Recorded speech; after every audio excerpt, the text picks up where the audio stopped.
I've been going over unrestricted openings lately on this channel, and that is going to continue today.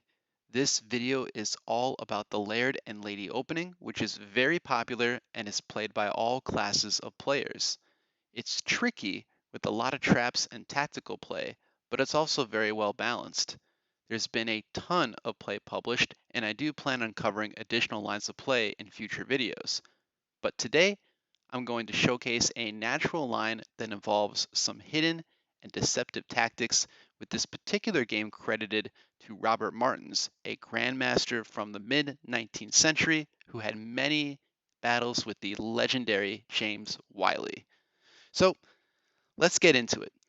The Laird and Lady typically begins with Old Faithful here, 11-15. White plays 23-19, 8-11, 22-17, and 9-13. After white plays 17-14, red takes the capture. Now here, if the 19-10 capture is made first from white, red can then take the 7-14. We had the Black Doctor opening. But instead, this 21-14 jump is made, and this technically forms the Laird and Lady opening. At this point, it's best for red to take one of the key center squares. You can see white right now occupies 2 center squares, but red is going to take square 18, and white is going to counter with 26-23. If 19-15 is played, which is also a good variation, I actually recommend checking out Checker Cycle's video. He has a nice video documenting the line to play if 19 is played instead of 26-23. But if 26-23 is played, red is going to make kind of an interesting move here to counter, and it's going to further invade the single corner of white by going 13-17. Now here, once again, white can play 19-15, and once again, Checker Cycle does a very good job of covering that variation. But 31-26 is also very natural, and it was used a lot in the 19th century and even still today. At this point, red is going to go into the 21 square, which typically is not a good strategy to sink a piece like that, but here it's really red's best option. White is now going to remove the invading piece on 18 by going 25-22. After the exchanges, now red is going to flank white here by going 11-16, hoping that white is going to further dominate the center of the board by going 22-18. However, if 22-18 is played at this point, red can actually win by going 16-20. I recommend playing all these sorts of variations out, but white is going to just overcrowd the center and will lose the game at that point.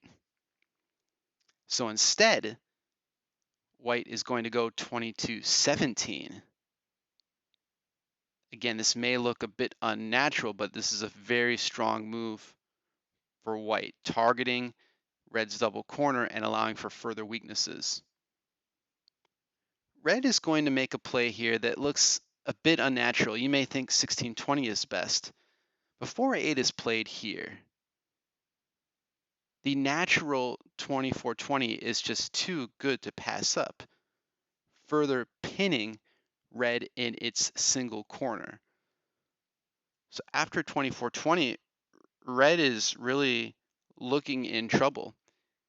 If the natural 8-11 is played, white is going to further pin red down by going 28-24 and likely winning the game.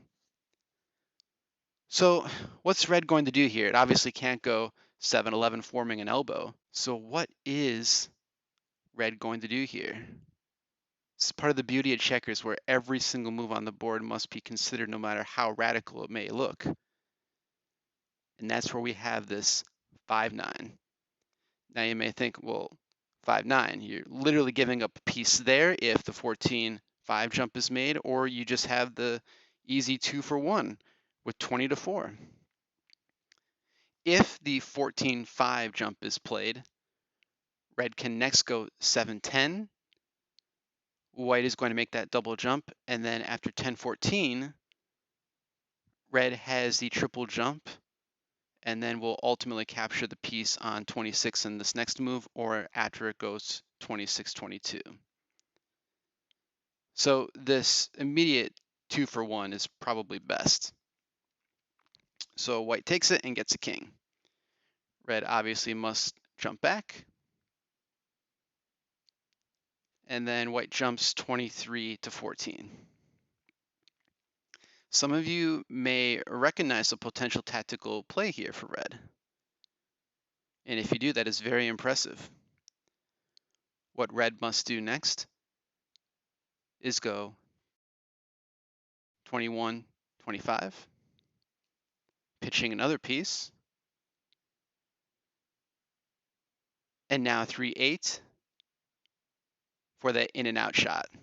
Again, it looks like red is just giving up a lot of pieces here, but hopefully you can see this tactical sequence after red gets the triple jump and now a king. So we've talked about this a number of times, especially lately, how position beats possession. And this is, again, one of those circumstances where white may have more pieces on the board, but is at a bit of a disadvantage, or at least isn't in a great position, because again, a lot of its pieces are to the side of the board, and then red has that free king that can roam around as it pleases. So what white does is it's just going to try to shore up its defenses a little bit, not doing much to upset its position, and it just goes 28-24. Red is going to move the king out, beginning to threaten some of white's pieces. White, again, is just going to go 24-19, not doing anything to disrupt its position right now too much. And then red is now going to press the piece on 17 by going 26-22. Now here, there is a draw in hand for white.